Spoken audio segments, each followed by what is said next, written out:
Yo, welcome to Physics with Vinay.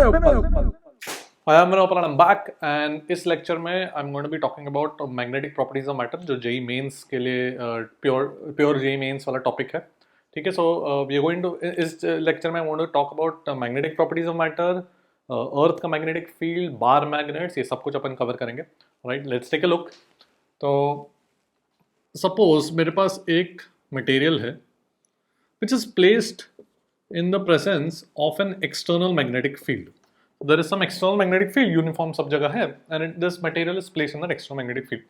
So what happens is कोई भी material के अंदर you have electrons orbiting the nucleus. तो उस electron के motion के कारण there is a magnetic moment created because that electron motion acts like a current. But then electrons themselves have due to quantum mechanics. They also have their own spin which also contributes to magnetic moment. So effectively what happens is कि अंदर एक internal magnetic field is generated because of the magnetic moments of the electrons. Exactly वो कैसे होगा वो तो अपन बात नहीं करेंगे, that is not a part of a syllabus. But we should just know कि अंदर एक internal magnetic field create हो जाएगा. So let me call this internal magnetic field. इससे represent करता हूँ, and this can be in the opposite sense also. ठीक है, मैंने बस same sense में अभी draw किया है. So let me first define a quantity that is called magnetization. इसको मैं m से represent कर रहा हूँ. This is nothing but the magnetic moment per unit volume. So it turns out कि जो internal magnetic field है जो generate हुआ, that is equal to mu naught m. ये अपन fact की तरह याद रखेंगे, ठीक है? Right, so we'll treat it as a fact that the internal magnetic field is equal to mu naught m. So the net magnetic field inside the material would be the resultant of external plus internal. Now we define another quantity called as magnetic intensity. H से represent करते हैं, and H is defined as the external magnetic field divided by mu naught. ठीक है, so I can write my net magnetic field. External को मैं mu naught into H लिख सकता हूँ, इंटरनल को मैं म्यू नॉट इंटू एम लिख रहा हूँ, तो ये मेरा बन जाएगा mu naught into H plus M. ठीक है, this is a net field that will be present inside this material. ठीक है, तो H is like a measure of the external field, M is like the measure of the internal field. अब ऐसा भी होता है कि जो ये इंटरनल फील्ड जो क्रिएट हुआ, internal field, it is proportional to the external field. Often that happens, and the proportionality constant is called susceptibility. तो अपन जैसे लिखेंगे, we'll write it in this manner कि जितना ज़्यादा एक्सटर्नल फील्ड जनरेट हो रहा है उतना ज़्यादा इंटरनल फील्ड भी जनरेट होता है. ये ऑब्जर्वेशन है, ठीक है. अगर इसको मैंने म्यू नॉट दोनों तरफ मल्टीप्लाई कर दी तो it's like internal field is some constant times the external field, and this is called susceptibility. ये टाई इसका सिंबल है, so it's called susceptibility of the material. All right, so let me write it this way. Let me write m as chi times h. So this will become mu naught into 1 plus chi times h. Okay, and तो ये अपन इस तरीके से अपन याद रख सकते हैं. And we define this quantity 1 plus chi as relative permeability. तो बहुत सारे ऐसे फॉर्मूले हैं जो अपने को याद रखना है इस चैप्टर में. बहुत सारे टर्मिनोलॉजीज है. अल्टीमेटली फिजिक्स इक्वेशन तो यही है बस एक, बट इसको अलग अलग terminologies, magnetization, magnetic intensity, susceptibility और अभी रिलेटिव परमिएबिलिटी, ये सब थोड़े छोटे छोटे फॉर्मूले अपने को याद रखना पड़ेगा.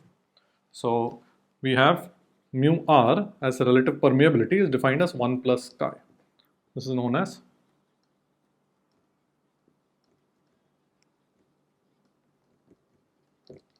ठीक है. तो ये मेरा म्यू आर हो गया, ये म्यू नॉट हो गया, and then we also define mu naught into mu r as mu. This is the permeability of the medium.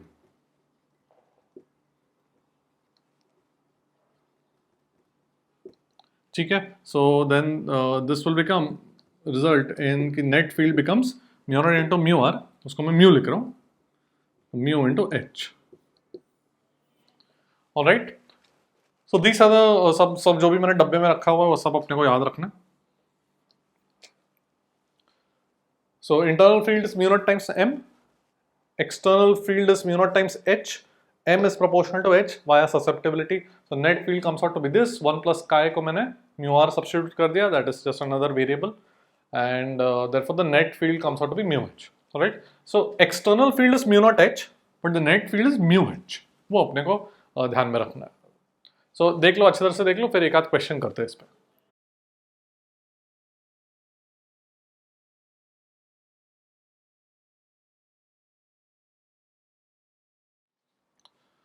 अब जो रिलेटिव परमिएबिलिटी है उसके वैल्यूज पे dependent we can categorise materials. So सबसे पहले डायमैग्नेटिक देखते हैं.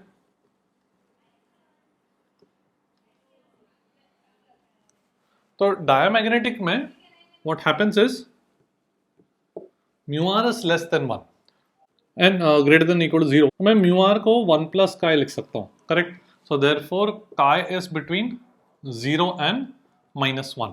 Right, mu r equal to 0. See mu r less than 1 का मतलब क्या है, फिर मैं म्यू आर इक्वल टू 0 के बारे में बताता हूँ. म्यू आर लेस देन 1 का मतलब है कि मेरा जो इंटरनल या मेरा या काई इज लेस देन 0 है.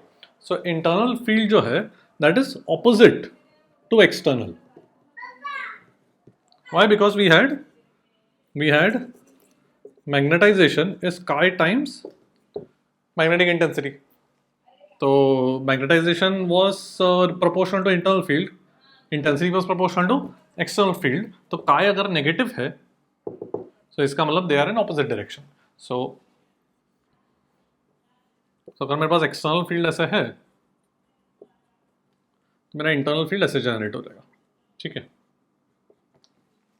मेरा इंटरनल फील्ड ऑपोजिट सेंस में जनरेट हो जाएगा. तो अगर मैं मैग्नेट रखूँ, suppose I place a magnet, let's say south pole यहाँ पे, नॉर्थ पोल यहाँ पे, तो यहाँ पे नॉर्थ पोल, यहाँ पे साउथ पोल, तो फिर उसके मैग्नेटिक फील्ड लेंस ऐसे दिखेंगे, करेक्ट. अंदर साउथ तो नॉर्थ जाते हैं. And here I have a diamagnetic object. So what will happen is कि इसमें फील्ड ऑपोजिट डायरेक्शन में इंड्यूस होगा. इंटरनल फील्ड जो जनरेट होगा वो ऑपोजिट सेंस में होगा, करेक्ट. सो ऑपोजिट सेंस में हो रहा है, मतलब this is you can compare it to a magnet जिसका नॉर्थ पोल यहाँ पर है, साउथ पोल यहाँ पर है. सो ये एक्चुअल मैग्नेट का नॉर्थ पोल यहाँ पर है, साउथ पोल यहाँ पर है, डायमैग्नेट का north here. So basically what will happen is repel, they will repel each other. ठीक है, so diamagnet will tend to repel these magnetic field lines, or it will tend to repel the source that is producing this magnetic field lines. Okay, and mu r equal to 0 वाला case जैसे मैं बात कर रहा था पहले, mu r equal to 0 का मतलब क्या है कि net magnetic field inside will become 0, correct. So if the net magnetic field inside this diamagnet becomes 0, we call that as a perfect diamagnet.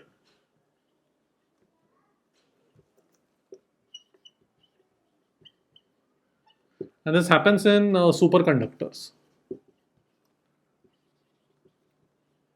कोई सुपर कंडक्टिंग मटेरियल है, उसको कोई magnetic field में रखा तो magnetic field lines do not enter. ठीक है, it is called the Meissner effect.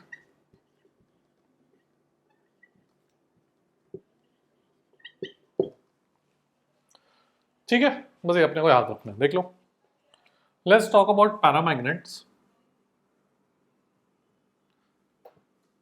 तो पैरामैग्नेट्स में mu r is greater than 1. जैसे डायमैग्नेट्स में लेस देन 1 था, यहाँ पर mu r is greater than 1. तो जैसे कि मेरे पास एक पैरामैग्नेट है एंड उसका जो मैग्नेटिक फील्ड है, एक्सटर्नल मैग्नेटिक फील्ड है, उसके parallel internal magnetic field create हो जाता है. ठीक है, so that the net magnetic field is more than the external magnetic field because mu r is greater than 1. So here what happens is जो susceptibility है that is actually a temperature dependent quantity and that varies with temperature as this, inversely proportional to temperature है. C is called Curie's constant. ठीक है, ये different paramagnetic materials के लिए different value होता है. और इसका जो रीज़न है, जैसे टेम्परेचर बढ़ रहा है तो ससेप्टिबिलिटी कम हो रहा है, उसका रीज़न है कि ये paramagnetism occurs due to the spin of the electrons. उसका स्पिन के कारण मैग्नेटिक मूवमेंट होता है इलेक्ट्रॉन्स का, जो it's a quantum mechanical phenomena, जो जिसके बारे में अपन ज़्यादा बात नहीं करेंगे. बट व्हाट हैपेंस इज जो स्पिन के जो स्पिन के कारण जो मैग्नेटिक मोमेंट्स है इलेक्ट्रॉन्स के, as you increase the temperature thermal behavior increases, thermal energy increases and the motion gets randomized. तो ज़्यादा randomize हो जाता है तो जैसे कि just imagine कि मेरे पास दो vectors है, उनका maximum sum कब होगा? when they are in the same direction. ठीक है, when they are in some at some angle, that resultant का magnitude will be lesser than when they are in the same direction. Similarly, that is roughly what happens कि temperature बढ़ाने पे the directions get randomized. And as they get randomized, the net vector sum of all these magnetic moments, which is basically proportional to magnetization, so net vector sum will tend to decrease, so susceptibility will also tend to decrease. ठीक है, that is roughly what why this relation is there between susceptibility and temperature. All right, देख लो. फेरोमैग्नेट्स की बात करते हैं. Ferromagnet में we can say mu r is much greater than 1. Although linear relation अभी नहीं होता है between magnetisation and magnetic intensity, there is actually not a linear relation जो अपन ने अभी तक देखा हुआ है. For ferromagnets it's not linear, but ठीक है, अपन बोल सकते हैं कि mu r is much greater than 1. Like iron वगैरह का it will tend to very large number like 1000 वगैरह. सो इसमें what happens is there are inside a ferromagnet there are lots of domains. So domains are basically regions जहाँ पे सब सारे electrons का जो स्पिन मैग्नेटिक मोमेंट है, they pointing in the same direction. तो इसमें ऐसे ऐसे सबका स्पिन मोमेंट ऐसे पॉइंट कर रहा है. इसका सपोज ऐसे पॉइंट कर रहा है, यहाँ पर ऐसे कुछ है. ठीक है, तो these are region and these regions are called domains. Now when you apply an external magnetic field, so suppose you apply an external magnetic field this way, the dipole moments will all try to align themselves with the external magnetic field. क्यों? क्योंकि अपन ने देखा है magnetic effect of current वाले chapter में कि torque is m cross b होता है ना. मैं स्मॉल m यूज कर रहा हूँ मैग्नेटिक मोमेंट के लिए, बिकॉज इस चैप्टर में मैं capital M for magnetization use किया. सो मेरे पास अगर एक मैग्नेटिक डाइपोल मोमेंट है, मैग्नेटिक फील्ड है, m cross b will try to align it parallel. When it is parallel, that is the condition of stable equilibrium. ये अपन ने देखा हुआ है. ठीक है, so that is what will happen here, और टेंडेंसी तो होगा for them to align parallel. तो जैसे कि ये वाला जो what happens is ये वाला जो magnetic field lines है, they are the most parallel, these are the most parallel to this, मतलब very close, as close to the direction of external field. तो ये वाला domain grow करेगा, more and more dipole moments will align themselves parallel to the external magnetic field. तो ये वाला domain grow करते जाएगा. ठीक है, एंड दूसरे डोमेन छोटे हो जाएंगे ऐसे.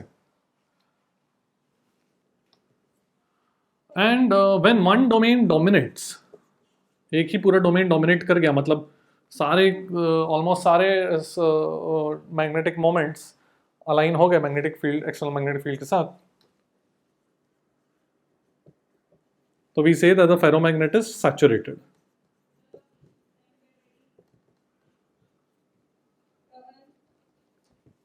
ठीक है, तो इसमें what happens is as you increase temperature, like in a paramagnet, as you increase temperature, the randomization will start increasing, and therefore we expect कि जो उसका magnetization होगा वो कम होगा, है ना.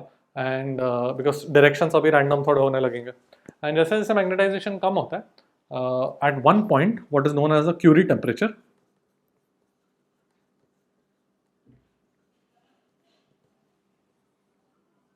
the ferromagnet transitions to paramagnet. तो this is a phase transition बोलते हैं अपन कि it transitions from ferromagnet to paramagnet. Now it behaves like a paramagnet, and for temperature greater than the Curie temperature, the susceptibility goes as this.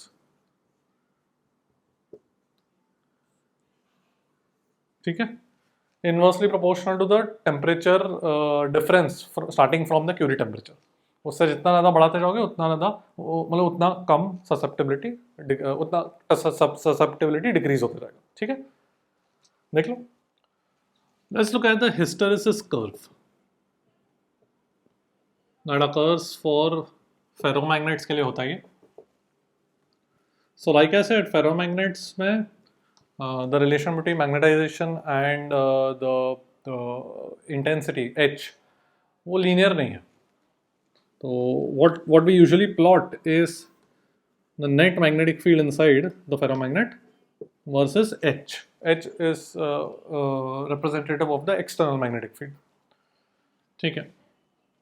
तो initially suppose external magnetic field zero है, net magnetic field भी zero है, तो origin से अपन शुरू करेंगे. As you increase the external magnetic field the net magnetic field will also increase and ultimately it reaches a saturation value. ठीक है, ये अपने को पता होना चाहिए कि वो net magnetic field reaches a saturation value. Now if you start decreasing the external magnetic field, you start decreasing H, तो नेट मैग्नेटिक फील्ड भी कम होने लगेगा as we expect. However it will not go back along the same path, it will go somewhere here.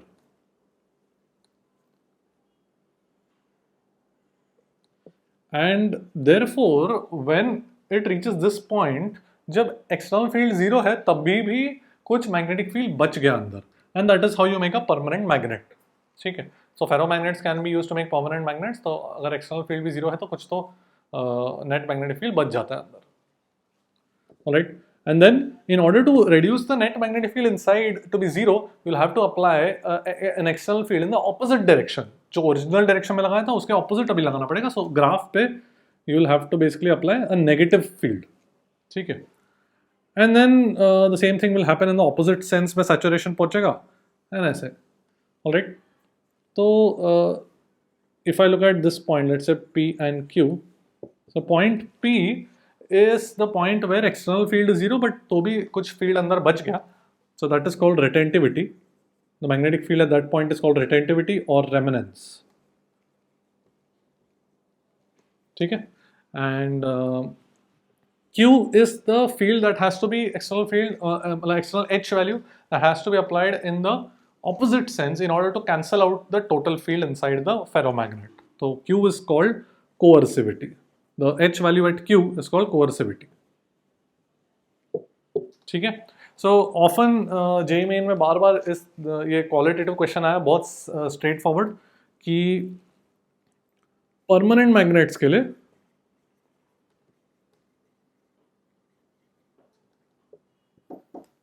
For a permanent magnet we would like the ferromagnet to have high retentivity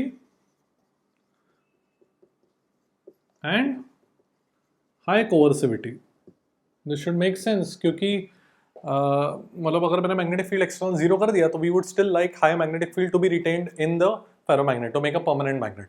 and अगर कोई external fields है तो ऐसा नहीं होना चाहिए कि कोई छोटा मोटा एक्सटर्नल फील्ड के कारण वो अंदर का फील्ड कैंसल आउट हो जाए, because we want permanent magnet. So we need the coercivity also to be high. तो एक्सटर्नल मैग्नेटिक फील्ड जब हाई होगा तो ही जाके अंदर का मैग्नेटिक फील्ड कैंसल आउट होगा.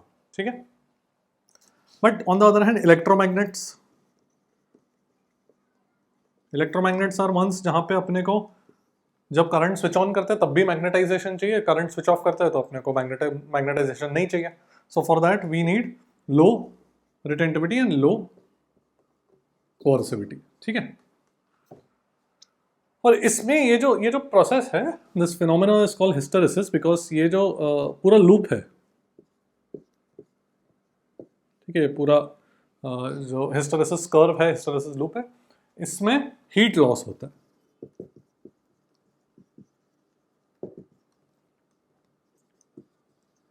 तो जब when the ferromagnet is magnetized and demagnetized, there is heat loss that occurs. पता होना चाहिए अपने को.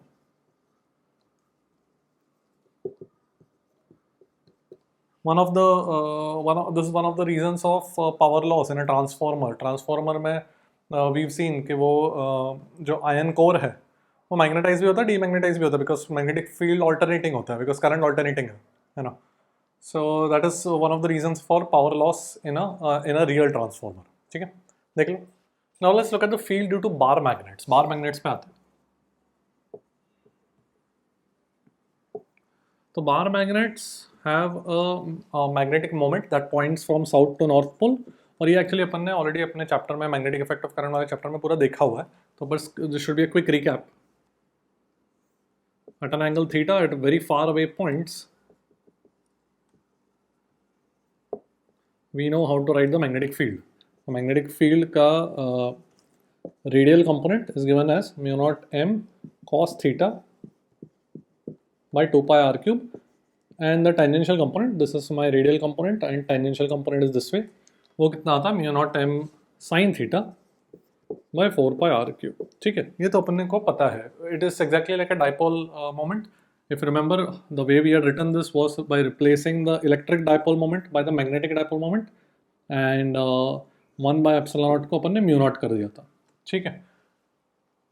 Alright, so that is how we get our magnetic fields for a bar magnet at far away points. But for nearby points, we can model the magnet as if it is made up of 2 point magnetic charges. Like an electric dipole. Electric dipole में minus के plus के होता है, तो वैसे magnetic bar magnet को मैं treat कर सकता हूँ as if it is like minus M and plus M, और M is like the small m's now like the magnetic charge. So in reality ऐसा तो नहीं होता, बिकॉज आई नो कि if I cut the magnet here, ऐसा तो नहीं है कि इसको मैग्नेट पे कट करके यहाँ पर सिर्फ एक माइनस एम बच गया, यहाँ पे सिर्फ एक प्लस एम बच गया, ऐसा तो नहीं होता. We have never discovered magnetic charges. So when you cut the magnet you will again get south north pole, है ना. So this is just a model to make some calculations easy, and approximately this model works, approximately it's okay, but real physics में actually कोई ऐसा model, ये वाला model use करता है नहीं, but JEE मेंस के लिए अभी चलता है. So this is also called pole strength. ये लेंथ L है. तो जैसे dipole moment was charge into distance between the two charges, electric dipole के केस में यहाँ पर मेरा magnetic moment जो है, so let me take M as my magnetic moment. या चलो मैं ऐसे ही लिख लेता हूँ, पूरा ही लिखता हूँ. Magnetic moment is m into L, जैसे q इंटू एल था फॉर इलेक्ट्रिक डाइपोल, यहाँ पे m इंटू एल. ठीक है, तो ये मेरा साउथ पोल, ये मेरा north pole. So how do we write the magnetic field due to magnetic charge, due to this imaginary magnetic charge is exactly like electric charge. तो at a distance r electric field कितना होता है, 1 by 4 pi epsilon naught Q by r square r cap. वैसे ही एक positive magnetic charge के कारण magnetic field would be Q के जगह m आ जाएगा, 1 by epsilon naught के जगह mu naught आ जाएगा. सो mu naught m divide by 4 pi r square r cap. ठीक है, so the magnetic field lines will be radially pointing away from this hypothetical positive magnetic charge, and minus m होगा, मतलब negative magnetic charge होगा, तो field lines will be inwards. Alright, ठीक है. तो this should give you an idea कि थोड़ा सा गड़बड़ तो है इस मॉडल में, because we know inside a bar magnet the field lines go from south to north, close loops बनाते ना, जबकि इस मॉडल में field lines will go from positive to negative charge, opposite to what is actually going in the inside a bar magnet. So this model is not entirely correct, but for points outside the magnet approximately it will give you the correct magnetic field. ठीक है, देख लो. Now let's come to Earth's magnetic field. जो अभी अपन ने bar magnet के बारे में कॉन्सेप्ट पढ़ा, उसके बारे में थोड़ा और क्वेश्चंस अपन करेंगे when we combine it with the concept of earth's magnetic field. तो पहले अर्थ्स मैग्नेटिक फील्ड देख लेते हैं.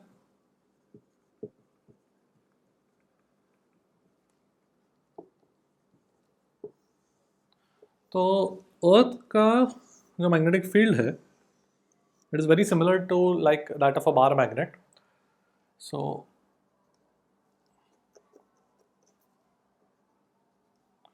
Earth is revolving around this axis, so we call this as the true north pole, and this is my true south. But जो field lines है वो इस तरीके से दिखते हैं.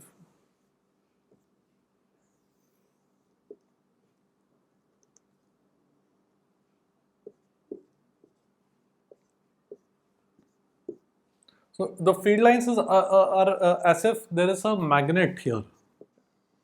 Obviously reality में नहीं है ऐसे, but we can model it that way.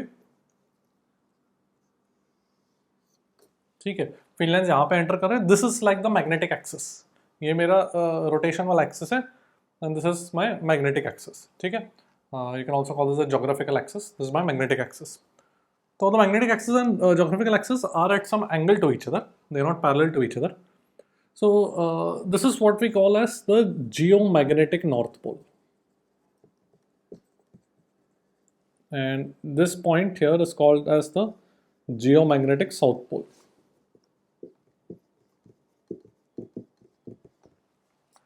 Now you may notice this कि ये जो जियोमैग्नेटिक नॉर्थ पोल है वो तो थोड़ा गड़बड़ है, बिकॉज फील्ड लाइंस तो वहाँ पे एंटर कर रहे हैं. वी नो कि साउथ पोल से एंटर करते हैं, नॉर्थ पोल से निकलते हैं बाहर मैग्नेट में, है कि नहीं.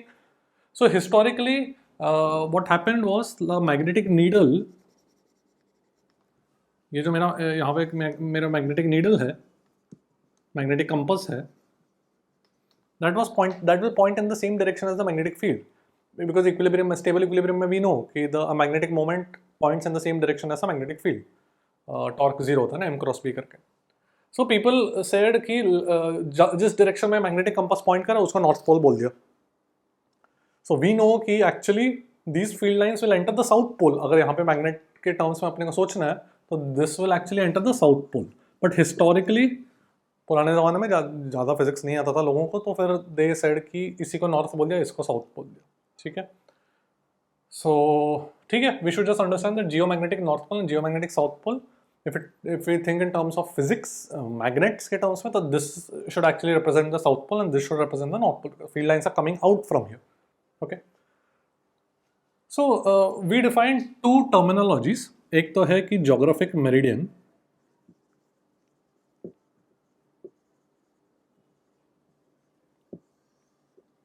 So geographic meridian is defined at some point. So let's say on the surface, कोई surface पे point P है, suppose. उस point पे I will define something called geographic meridian. What is that? The geographic meridian at point P is defined as the plane containing point P and the geographical axis. जिस axis के बाद rotation हो रहा है Earth का, ये axis और ये पॉइंट, उन दोनों को कंटेन करने वाला एक प्लेन, यूनिक प्लेन बनेगा. That is called the geographic meridian, जिसको मैं जीएम से रिप्रेजेंट करूंगा अभी. And the other thing is what is called as the magnetic meridian. Again at point P is defined as, now you can imagine इसका definition, it is the plane containing P and the magnetic meridian and the magnetic axis. ठीक है. So इस diagram में, because this is a to dimensional board, you will see इस diagram में point P पे the magnetic meridian and the geographic meridian are coinciding, because geographical axis ये है, point P ये है, तो plane of the board becomes the plane containing the axis as well as point P. Correct. Similarly मेरा magnetic axis ये है, point P. Once again, the plane of the board itself contains the magnetic axis as well as point P. So, इस particular diagram में, because it's a two-dimensional board, the magnetic meridian and geographic meridian are coinciding. But in general, they need not be the same. So, suppose just imagine like this is a ball. Imagine this is Earth. well, actual ball तो नहीं है यहाँ पर. ठीक है. Earth है ये. तो let's say कि ये point P पे मेरा जोग्राफिक एक्सिस ऐसा है. ठीक है. My geographic axis is this way and this point P. तो the magnetic the geographic meridian will be the plane containing this geographic axis and this point. अब अलग अलग पॉइंट्स पे मैं देखूँ तो ऐसे जाएगा, this will be my geographic meridians. Correct. However my magnetic meridians is the plane containing the magnetic axis. Now magnetic axis this way और ये पॉइंट. तो अब मेरा मैग्नेटिक मेरिडियन ऐसे जाएगा, जोग्राफिक मेरिडियन ऐसे जा रहा था, डिफरेंट पॉइंट्स पे different geographic meridians was this way. ठीक है. This is my geographic axis. This all these my positions of the hands will represent the geographic meridians at different points on the surface of the earth. But magnetic meridian, magnetic axis is at an angle, so magnetic meridian ऐसे जाएगा. ठीक है. So can you see 3 dimension में the planes of the magnetic meridian and geographic meridian need not be the same. All right. And the angle between those two planes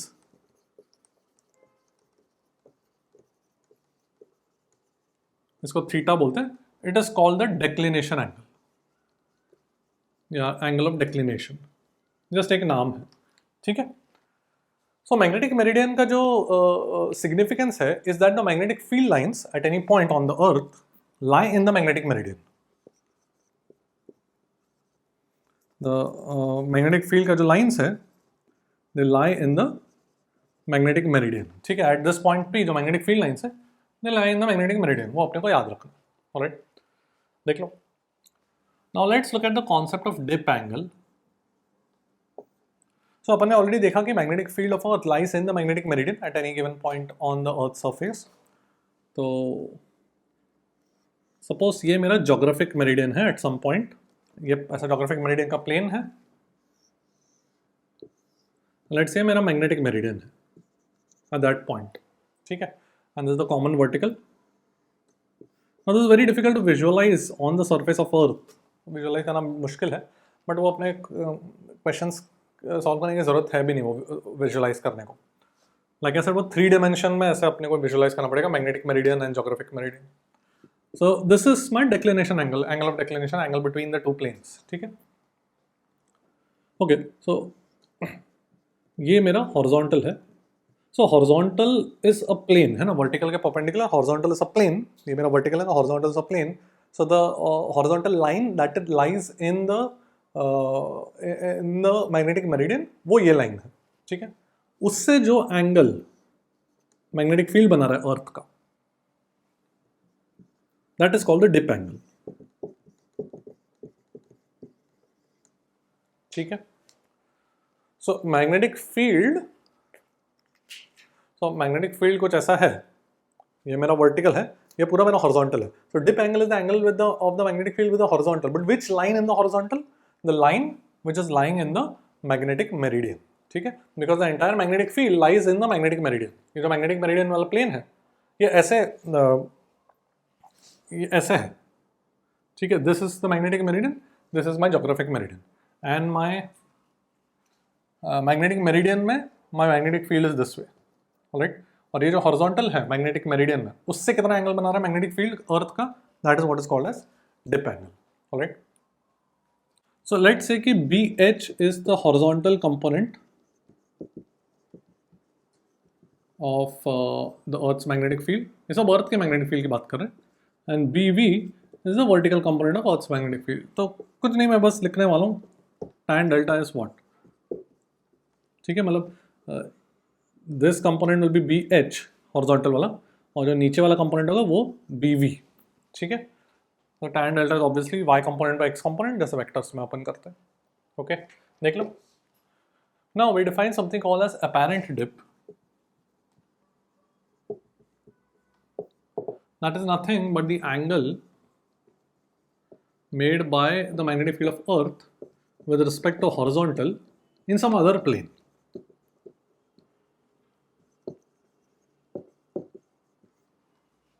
So जो true dip, जो अभी अपन ने dip देखा, उसको मैं true dip बोल रहा हूँ. This dip angle was the angle made by the magnetic field in with the horizontal which was lying in the magnetic meridian. But कोई और प्लेन में अगर मुझे निकालना है,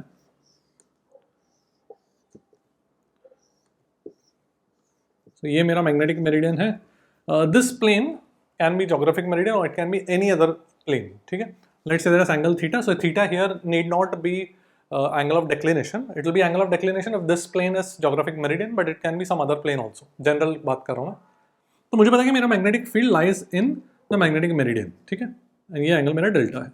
ना इसके कंपोनेंट्स मुझे पता है. इसके कंपोनेंट्स कितना है, अगर मैं सिर्फ कंपोनेंट्स ड्रॉ करूँ तो एक B cos डेल्टा आ जाएगा, एंड वर्टिकल कंपोनेंट कितना आ जाएगा, B sin डेल्टा. ठीक है. इनका resultant is my total magnetic field. Now if I were to calculate the angle that the magnetic field is making with the horizontal in this plane, which is this is the horizontal in the other plane, some random plane. ठीक है. So I will need the components of magnetic field in this plane. The vertical component तो B sin delta ही है, but what is the horizontal component? ये angle theta है ना. So B cos delta cos theta. तो यहाँ पर कितना magnetic field आ जाएगा? This will be B cos delta cos theta. So in the new plane, the components of magnetic field, ये horizontal के along है. This is the horizontal line in the new plane. And vertical कितना है angle component, वो तो B sin delta ही है. So therefore, this will be the component B dash बोल रहा हूँ. This is the component of the net magnetic field in this new plane. And ये angle delta dash, the angle that the magnetic field is making with the horizontal in this in the new plane. ठीक है. तो वो tan delta dash कितना हो जाएगा, B sine delta divide by this,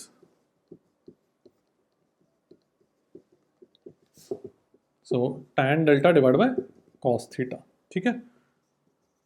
तो ये अगर याद रहा तो अच्छी बात है, फिर क्वेश्चंस बहुत इजीली हो जाएंगे, अपन देखेंगे। तो delta dash is called apparent dip, this is called apparent dip. You can see apparent dip is always more than the true dip, ठीक है, because cos थीटा नीचे आ रहा है ना। ऑलराइट, देख लो, डिप सर्कल की बात करते हैं। So dip circle is a setup to measure the dip angle. तो it's a vertical ring है vertical plane में, and मेरे पास एक कंपास है that can rotate in the vertical plane, ठीक है। तो it will align itself along the magnetic field. So this dip circle must be placed in the magnetic meridian to calculate the true dip.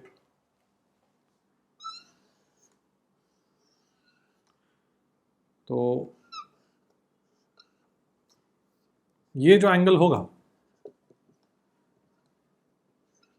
it is going to align itself, the magnetic needle is going to align itself along the magnetic field, ठीक है। तो ये magnetic meridian में अपन रखेंगे, और ये जो angle होगा हॉरिजॉन्टल के साथ, that will be my true dip, ठीक है। If you place the dip circle in some other plane, then the angle with the horizontal, वो क्या बनेगा? Apparent dip, because it will measure the angle that the magnetic field makes with the horizontal in that plane, जिस plane में तुमने ये रखा हुआ है, ठीक है, बट वर्टिकल प्लेन में होना चाहिए।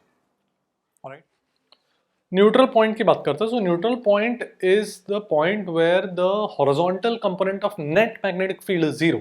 सो नेट मतलब कोई अगर मैग्नेट है मेरे पास एंड अर्थ, दोनों फील्ड का कॉम्बिनेशन का जो हॉरिजॉन्टल कंपोनेंट है that is zero.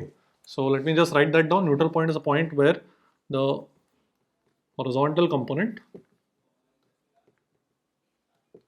Of magnetic field is zero, ठीक है।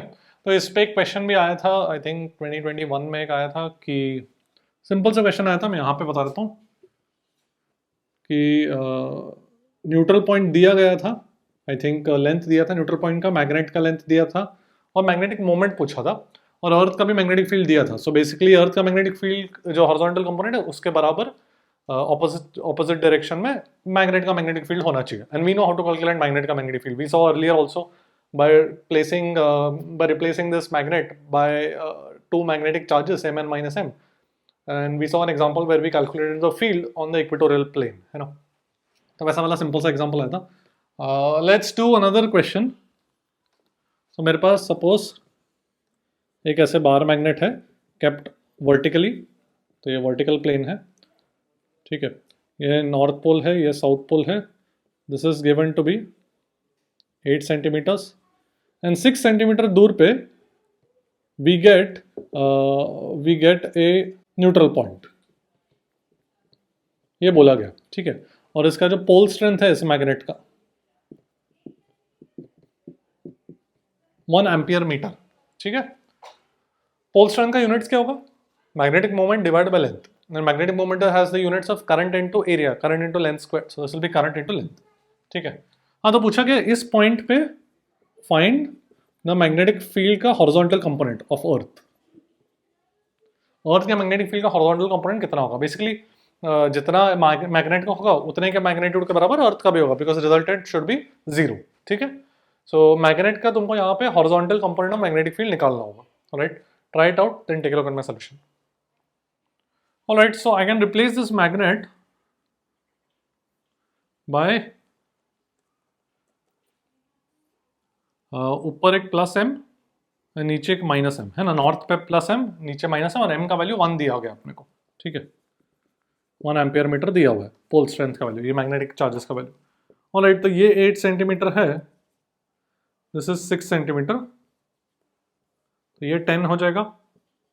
Let's say this angle is theta. So M के कारण एक ऐसा फील्ड आएगा pointing away from M, let me call it B due to the north pole, and ये south pole के कारण फील्ड ऐसे आएगा, let me call it B due to the south pole, ठीक है। तो रिजल्टेंट फील्ड का मुझे हॉरिजॉन्टल कंपोनेंट निकालना है, ठीक है। तो ये कितना हो जाएगा? साउथ पोल और नॉर्थ पोल दोनों के कारण मैग्नेटिक फील्ड निकालते हैं. सो मेरा नॉर्थ पोल के कारण magnetic field horizontal component of north pole कितना हो जाएगा?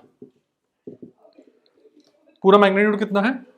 Mu naught M by 4 pi r square मतलब 0.1 स्क्वायर. ठीक है, meters into cos theta. And cos theta मतलब कितना हो जाएगा? 6/8 मतलब 3/4. ठीक है, और साउथ पोल का तो मैग्नेटिक फील्ड पूरा ही हॉरिजॉन्टल डायरेक्शन में, तो वो कितना हो जाएगा? मैग्नीट्यूड लिख रहा हूँ, mu naught M divide by 4 pi into ये कितना है? 0.06. ठीक है, सो हॉरिजॉन्टल डायरेक्शन में कितना नेट फील्ड होगा?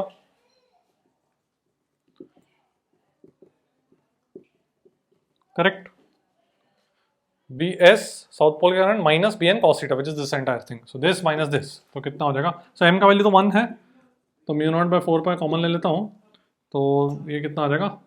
इसको मैं 6/10⁻² लिखता हूँ, तो ऊपर 10⁻4 आ जाएगा बाय 36. ठीक है, माइनस इसको मैं 1/10⁻² लिखता हूँ, ऊपर 100 आ जाएगा, माइनस 300/4. ऑलराइट, ठीक है, ये हो जाएगा. सो 300/4 को मैं क्या लिख सकता हूँ? 9 से मल्टीप्लाई कर देता हूँ, so 2700/36. This is 10,000 minus 2700, that will be 7200, 7300 sorry. And mu naught by 4 pi को 10⁻⁻7 लिख लेता हूँ, तो ये कितना हो जाएगा? 7300 डिवाइड बाय 36. ठीक है, ऑलराइट, फिर तो बस कैलकुलेशन करना है. वैसे 7200 डिवाइड बाय 36 इज अप्रॉक्सीमेटली 200 ना, तो अराउंड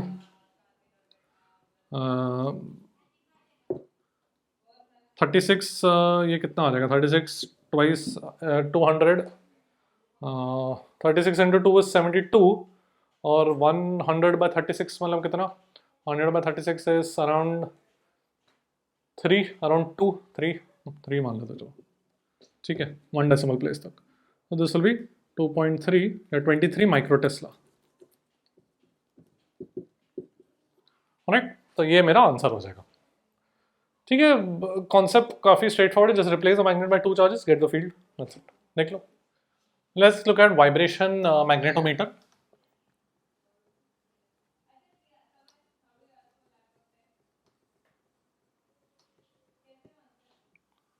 वाइब्रेशन मैग्नेटोमीटर इज, जैसे कि मेरे पास एक बार मैग्नेट है या मैग्नेटिक कंपास है, which can rotate about the vertical axis. It can only rotate about the vertical axis, so it can only rotate in the horizontal plane.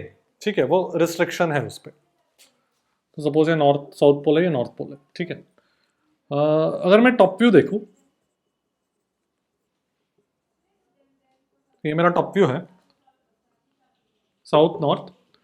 So in equilibrium it will align itself. इसका magnetic moment is from south to north. It will align itself with the external magnetic field, which is we are talking about the Earth का magnetic field. So Earth का horizontal magnetic field. ठीक है, Earth का horizontal component of magnetic field ऐसे top view है ना, तो horizontal plane में. अच्छा, और इसको अभी मैं थोड़ा सा रोटेट करूंगा. ये मेरा magnetic moment है, magnetic field भी ऐसा है. इसको magnetic moment को थोड़ा रोटेट करूंगा. This is the magnetic moment of this magnet. तो ऑपोजिट सेंस में टॉर्क लगेगा, कितना लगेगा? m cross b. ठीक है, we have seen this in our magnetic effect of current वाला chapter. So for small angles, what is m here? m is the magnetic moment. ठीक है, now I am using capital M to denote magnetic moment. हाँ, तो मेरा torque small angles के लिए क्या बन जाएगा? m/h into theta. तो ये क्या बन गया? SHM बन गया. करेक्ट. सो SHM बन गया, therefore time period I can write it as 2 pi root the moment of inertia divided by m/h. ठीक है, ऑलराइट, ये मेरा time period of this angular SHM for small angles. And using this, by measuring the time period of this oscillation, you can measure the earth का horizontal component of magnetic field. Alright, देख लो.